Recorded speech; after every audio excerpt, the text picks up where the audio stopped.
10th class का third chapter दिखा रखा है मैथ का, डे 1 स्टार्ट कर रहे हैं। चैप्टर का नाम है linear equation in two variable, जो कि पेयर्ड फॉर्म में हो। लीनियर इक्वेशन हो और संख्या में कितनी होनी चाहिए, पेयर्ड, यानी कि 2 होनी चाहिए। और जो लीनियर इक्वेशन हो उसके अंदर 2 वेरिएबल होने चाहिए। 2 वेरिएबल का मतलब, सबसे पहले वेरिएबल का मतलब होता है कि A to Z तक का कोई भी नंबर होना चाहिए इक्वेशन में। ये होता है वेरिएबल। जिनकी वैल्यू नहीं पता, जिनकी वैल्यू निकालनी होती है, उनको वेरिएबल बोला जाता है। फिर लीनियर इक्वेशन का मतलब होता है कि उनको जो भी इक्वेशन दिखा रखी है उनको लेके जब ग्राफ बनाया जाएगा तो ग्राफ जो है बिल्कुल सीधी लाइन आएगा। ये होता है लीनियर इक्वेशन का मतलब। लीनियर इक्वेशन मतलब जिस भी इक्वेशन को लेकर के हम ग्राफ बनाएंगे उसका ग्राफ सीधा बनेगा। अगर ग्राफ पूरा सीधा बन रहा है तो वो इक्वेशन लीनियर इक्वेशन है। और ग्राफ उन्हीं का सीधा बनेगा जिनके अंदर 2 वेरिएबल्स होंगे। वेरिएबल्स यानी जिनके साथ ABCD के 2 नंबर होंगे, जैसे P और Q, X और Y, A और B, ऐसे करके। और वो इक्वेशंस हमेशा पेयर्ड फॉर्म में होनी चाहिए। चलो ध्यान दो, जैसे कि पहली इक्वेशन देख लेते हैं। ये मुझे बोल रखा है x + y = 9, x + y = 9। तो ये इक्वेशन बना के दे रखी। ये जो मैंने लिखा है ये एक इक्वेशन है और ये लीनियर इक्वेशन है। लीनियर कब होगी, जब इसका ग्राफ बनाऊंगा, ग्राफ सीधी लाइन आएगा तो ये लीनियर कहलाएगी। इस इक्वेशन के अंदर 2 वेरिएबल है। वेरिएबल यानी ABCD के नंबर, 2 वेरिएबल। पहला वेरिएबल ये रहा, दूसरा वेरिएबल ये रहा। ये दोनों के दोनों जो है वेरी कर रहे हैं, वेरिएबल है। वेरिएबल का मतलब इनकी वैल्यू फिक्स नहीं है, इनकी वैल्यू हर सवाल में अलग अलग आएगी, तो इनकी वैल्यू फिक्स नहीं है। जिनकी वैल्यू फिक्स नहीं होती, जो हर बार बदलती रहती है, उसको वेरिएबल बोला जाता है। तो वेरिएबल क्या है, नॉट फिक्स वैल्यू। जिनकी वैल्यू फिक्स नहीं होती उनको वेरिएबल बोला जाता है। ऐसे ही हमारे दूसरे दिखा रखे हैं 2 वेरिएबल्स, 2 वेरिएबल्स होने चाहिए। 2 वेरिएबल दिखा रखे हैं और साथ में जो एक नंबर बचा फिक्स, ये पे क्या है भाई 9, तो इसकी वैल्यू हर जगह फिक्स रहेगी, कहीं पर भी आए। तो इस इक्वेशन के अंदर जो दो पता नहीं है, ये वेरिएबल हो गए और नॉट फिक्स वेरिएबल हो गए। 9 वाले में क्या है, ये फिक्स्ड नंबर हो गया, इसकी वैल्यू कहीं पर भी आए फिक्स्ड होगी, हमेशा फिक्स होगी। तो किसी भी इक्वेशन के अंदर जो 2 अननोन चीज़ें होंगी वो वेरिएबल कहलाएंगी। यहाँ पर 2 वेरिएबल है इसलिए 2 वेरिएबल लिखा गया है। ये मुझे जो बन के तैयार हुआ है इसे इक्वेशन बोला जाता है। अगर मैं इसका ग्राफ ड्रॉ करूँगा तो ये ग्राफ जो है बिल्कुल सीधी लाइन, स्ट्रेट लाइन बन करके आएगा। तो इसीलिए इसे लीनियर इक्वेशन इन 2 वेरिएबल बोला जाता है। अब यहाँ पर हमने बात की कि लीनियर इक्वेशन पढ़ने वाले हैं पेयर्ड फॉर्म में। तो ये जो मैंने लिखी है ये पहली इक्वेशन हो गई, x + y = 9, पहली इक्वेशन हो गई। इसी प्रकार से x - y = 2, जैसे मान लीजिए कुछ भी हो सकता है, ज़रूरी नहीं है कि यही वाली होगी, कुछ भी हो सकता है। एक रफ एग्जांपल लिया गया है, जैसे दूसरी इक्वेशन हो गई। तो ये इक्वेशन नंबर 1, ये इक्वेशन नंबर 2, यानी कि इन दोनों को हम एक साथ में सॉल्व करेंगे। अभी तो वहाँ लिखा गया है कि लीनियर इक्वेशन होगी, यानी इनका ग्राफ बिल्कुल सीधा बनेगा और 2 वेरिएबल्स होंगे। देखिए दोनों में 2 वेरिएबल्स हैं, ठीक है जी। और हमेशा पेयर्ड फॉर्म में पाई जाएंगी, तभी ये सॉल्व हो सकती हैं। अगर पेयर्ड फॉर्म में नहीं है तो ये सॉल्व नहीं हो सकती हैं, ठीक है जी। ये पेयर्ड फॉर्म में तो सॉल्व होंगी, पेयर्ड फॉर्म में नहीं है तो सॉल्व नहीं होंगी। इनके लिए हमारे पास कुछ कंडीशन होती है, जैसे कि पहले अगर मुझे 2 इक्वेशन दिखा रखी है, एक रफली एग्जांपल लेके माना जाए। मान लीजिए 2x + 3y = 40, रफली मान लिया गया भाई ये एक इक्वेशन है। तो इस इक्वेशन में क्या माना जाएगा, जो ये गिनती का नंबर होता है ये A1 की वैल्यू होती है, मान लीजिए 2 है। ऐसे ही ये जो दूसरा गिनती का नंबर है ये B1 की वैल्यू होती है, ठीक है। और जो ये तीसरा नंबर बचा ये C1 की वैल्यू होती है, C1। तो ये 3 कंटेंट इस इक्वेशन से निकल करके आ गए। इन तीनों की वैल्यू फिक्स है, बट जो इनके वेरिएबल्स हैं उनकी वैल्यू फिक्स नहीं है। इसी प्रकार से अगर कोई दूसरी इक्वेशन होगी रफली मान लिया जाए 5x प्लस 4y बराबर 20। तो उस केस में क्या होगा, जो ये वाला गिनती का नंबर है, अब ये क्योंकि ये a1 रह चुका है तो दोबारा से a1 नहीं हो सकता, क्योंकि सेम सवाल के लिए वो जो इक्वेशन है, इक्वेशन पेयर्ड फॉर्म में होनी चाहिए, तो ये वाली इक्वेशन इसके साथ पेयर बना रही है, तो इसीलिए इसको a1 नहीं बोलूँगा, इसको बोलूँगा a2। a2 की वैल्यू 5, क्योंकि हम सिर्फ वेरिएबल नहीं ले रहे, हम सिर्फ कांस्टेंट नंबर ले रहे हैं, गिनती का नंबर इस कांस्टेंट ABCD वेरिएबल नहीं लिया जाता। ऐसे ये दिखा रखा है, तो ये क्या है, बी वाली पोजीशन पर है, b1 पहले ही आ चुका है इस वाली इक्वेशन से, तो ये वाला क्या बचा, b2 बचा। हमारे पास c1 आ चुका है यहाँ से पहली इक्वेशन से, तो ये क्या हुआ, c2 हुआ, तो c2 इज इक्वल्स टू 20। ये दूसरी इक्वेशन से ये कंटेंट निकल करके आ गया।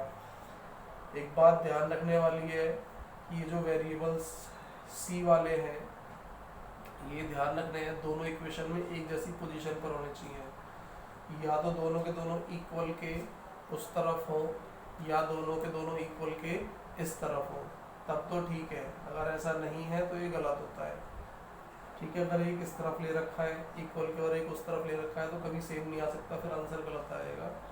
दोनों को एक ही तरफ होने चाहिए, या तो दोनों के दोनों इक्वल के उस तरफ, या फिर दोनों के दोनों इक्वल के इस तरफ होने चाहिए। तो ये पहली इक्वेशन बन गई, ये दूसरी इक्वेशन बन गई, दोनों की दोनों इक्वेशन हो गई थी यहाँ। तो इस तरीके से इनकी गिनती के नंबर छाटे जाते हैं। फिर आगे कंटेंट आता है कि भाई मैं कैसे डिपेंड करूँ कि कितने सॉल्यूशंस होंगे। तो ये दो इक्वेशन हो गई, दोनों के लिए मैंने a1 और a2 की value b1 b2 c1 c2 सारा निकालना बता दिया है। हमें इक्वेशन देखनी है, देख करके क्या कैसे निकल रहा है वो हमें ध्यान रख लेना है। इनके लिए अब कुछ सॉल्यूशंस के पार्ट दिखा रखे हैं, कुछ होते हैं इक्वेशंस के, जैसे कि मान लीजिए मेरा जो भी पीछे a1 आया था, कुछ कंडीशंस होती हैं, नंबर ऑफ सॉल्यूशन। क्वेश्चन बनता है how many solution does a pair of equation have. एक इक्वेशन का जो पेयर मुझे सवाल में दिया जाएगा उसमें कितने सॉल्यूशंस हो सकते हैं। अगर एक रफली क्वेश्चन पूछा जाए कि मुझे दो इक्वेशन दे दी गई है, अब इसमें कितने सॉल्यूशंस हो सकते हैं ये बता, तो क्या करूँगा, उसके लिए मुझे एक कंडीशन याद रखनी है कि भाई कितने सॉल्यूशंस हो सकते हैं। ये तीन बातों पर निर्भर करता है। यदि मैंने जो a1 निकाला था, अभी निकाल के जब रख दिया, उससे पहले बताया था इक्वेशन दी जाती है, जब इक्वेशन दी जाएगी तो a1 कैसे निकाला जाता है। और जब मैंने a2 निकाला था, तो मैंने a1 निकाला था पहली इक्वेशन से, दूसरे से a2 निकाला था। यदि उन दोनों का रेशो इसी प्रकार से जो मैंने b1 निकाला था और जो b2 निकाला था, उन दोनों का रेशो बराबर ना आए, जैसे मान लीजिए a1/a2 निकाला, इसका सॉल्व करके 3/5 आ रहा है, रफली मान लिया। ऐसे b1/b2 को निकाला, इसको सॉल्व करके 4/5 आ रहा है, तो दोनों के दोनों बराबर नहीं आ रहे, तो वही तो कह रहे हैं कि a1/a2 सॉल्व करके b1/b2 के काट दिया, बराबर नहीं आ रहा है। जब ये वाली कंडीशन होती है, जब a1/a2 b1/b2 के बराबर नहीं आता है, तो ऐसी कंडीशन को यूनिक सॉल्यूशन बोला जाता है। ऐसी कंडीशन को यूनिक सॉल्यूशन अंत्य हल बोला जाता है। इस केस में क्या होता है, यूनिक सॉल्यूशन के केस में, इस केस में जब हम ग्राफ बनाते हैं, इस केस में जब ग्राफ ड्रॉ किया जाता है, तो ग्राफ क्या करता है, इंटरसेक्ट करता है। Graph intersect at only one point. Graph जो है वो सिर्फ और सिर्फ एक ही पॉइंट पे कट करने का काम करेगा। तो graph intersect at only one point, यानी कि रफली अगर डायग्राम बनाया जाए, तो अगर मैं देखूँ कि भाई अगर मैं दो लाइनें बनाऊँ, एक लाइन का ग्राफ मेरा रफली ऐसे जा रहा है, दूसरे का ग्राफ मेरा ऐसे चला, तो सिर्फ दोनों के दोनों एक ही पॉइंट पर काट रहे हैं, ठीक है। तो इनके जब ग्राफ बनेंगे ज़्यादा अच्छे से तभी समझ में आएंगे। फिलहाल के लिए यूनिक कंडीशन, यूनिक सॉल्यूशन यानी सिर्फ intersect only one point, unique solution का मतलब होता है ओनली वन आंसर, तो सिर्फ इनका एक ही आंसर आएगा। ये ध्यान रखने वाली बात होती है। तो तो ये यूनिक सॉल्यूशन की कंडीशन हो गई। तो हमने पूछा था कितने सॉल्यूशंस पॉसिबल हैं, तो वो इक्वेशन को सॉल्व करके ही पता चलेगा इन कंडीशन के हिसाब से कितने सॉल्यूशंस पॉसिबल हैं। तो ये पहली कंडीशन हो गई। दूसरी कंडीशन देख लेते हैं।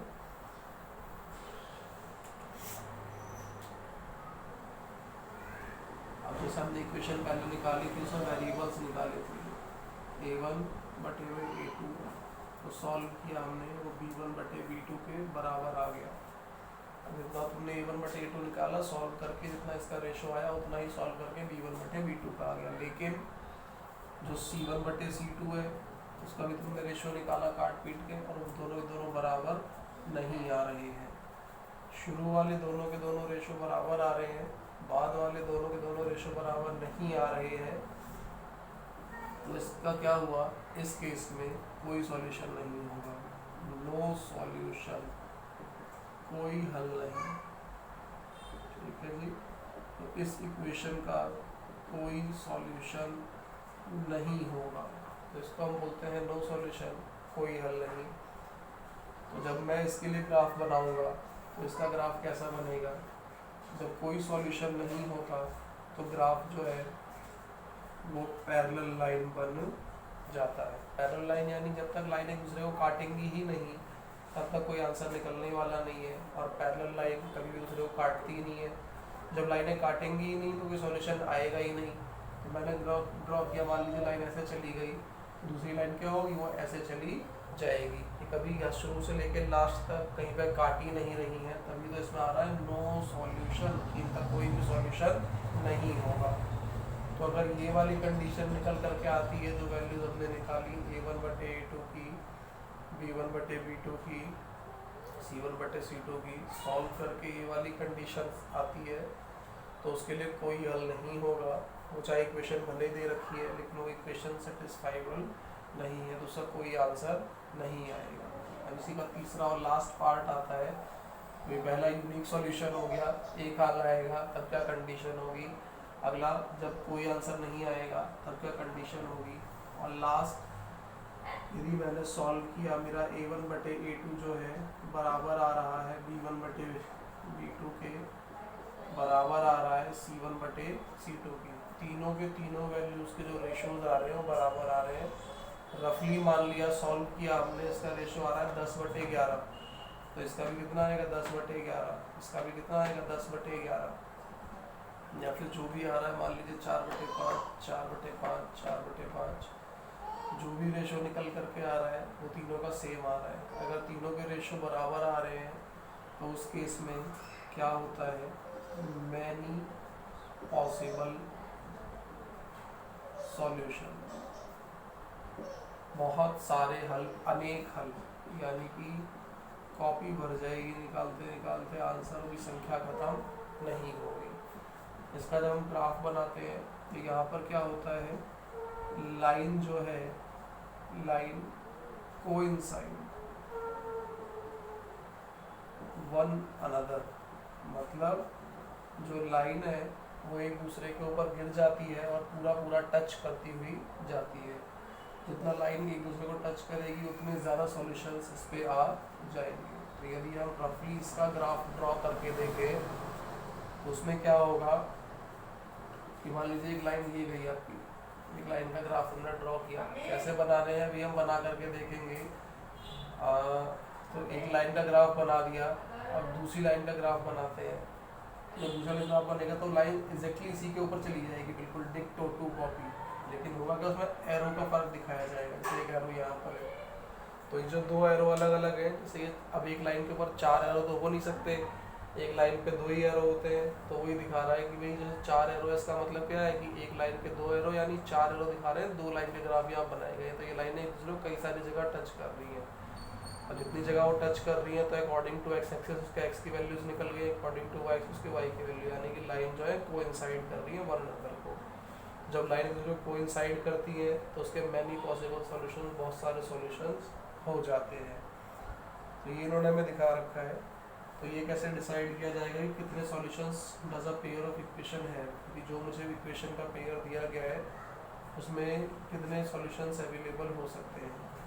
ये ध्यान रखना है। तीनों के तीनों रेशोज़ को निकालना है। रेशोज़ को निकालने के बाद फिर सॉल्व करना है, फिर पता चलेगा जब रेशो निकल जाएगा तो इसके कितने सॉल्यूशंस पॉसिबल हैंगे।